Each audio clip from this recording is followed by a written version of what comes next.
بسم الله الرحمن الرحيم سلام الله عليكم ورحمة الله تعالى وبركاته وعند وضياشينا قدرنتا يقيمك إنك مضن meel walba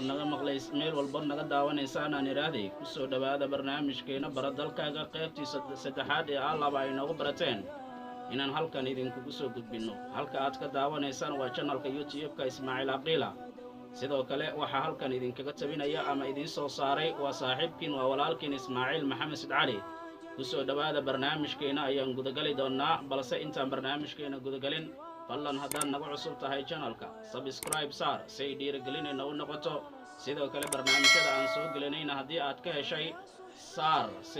like saar sidoo kale ha ka iloowin in muuqaalka aad sii sheergarayso biidnillaahi baari si mar waliba aad saxano ugu ahaato channelkeenna furo gambaleelka si ay kuu soo gaaraan waxyaabaha xiisaha badan ee halkan aan idinkugu soo gudbinno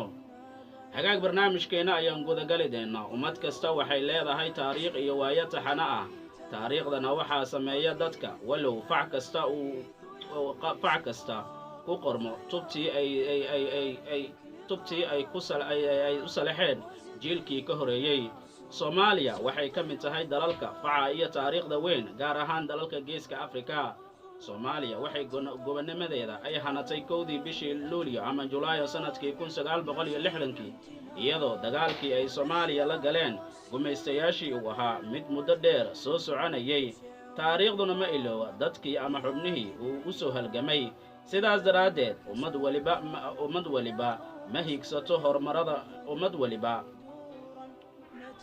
ma hiigsato horumarka nolosha haddii aanan hogaaminaynin hogaamiyaal u hagarbaxa ummad kasta waxay leedahay taariikh u gaara oo lagu xasuusto halgamadii iyo marxaladihii ay u soo martay dhismaha nolosheeda iyo jiritaankeeda qarannimadeenna Soomaaliya taariikhdaas oo kalena waxaa horseeda geesiyaal ka soo dhexbaxa bulshada kuwaas oo hormuud u noqda himilada shacbiga isla markaana ay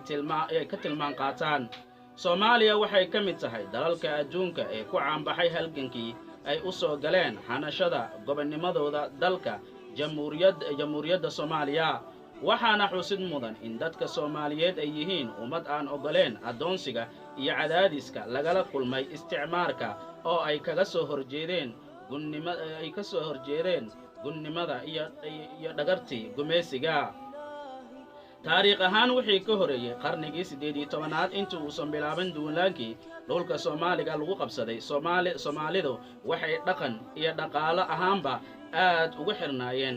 caalamka islaamka gaar ahaan dhulalka xeebaha ku teesan ee Berbera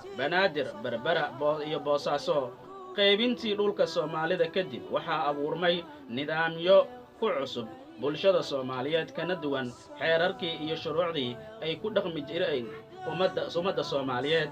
waxaana aad u yaraaday xiriirkii ay Soomaalidu la lahaayeen dalalka islaamka iyadoo meelo badan oo ka tirsan dhulalka Soomaalida ay ka bilowdeen dhaqdhaqaaqyo lagaga soo horjeedo maamulkii soo galootiga ahaa ee gumeysiga dhaqdhaqaaqyadii ugu caansanaa ee lagaga soo horjeeday waxay ahaayeen kii Axmed Ibraahim Axmed Gurey iyo kii Sayid Maxamed Cabdulle Xasan ee dhammaaday 1921 iyadoo halgamadaasi ulajeedadooda ay ahayd sidii dib loogu celin lahaa dhuulyooga dadka Soomaaliyeed ee gumaystuhu qabsaday horaantii sanadkii 1940 waxaa qayb badan oo dhulka Soomaalida ka tirsan ay gacanta u galay gumaysiga dadka qabsaday ka bilowday dhaqdhaqaaqyo tiro dhaafay iyadoo ururadii SYL iyo SNL ay bilaaween dhaqdhaqaaqyadii caanka noqday ee lagaga soo horjeeday gumeysiga sidaas daraaddeed markii ay madax banaanida gaareen gobolada waqooyi ee Soomaaliya ee Somaliland 26 bishii Juun sanadkii 1960 iyo gobolada koonfureed ee Soomaaliya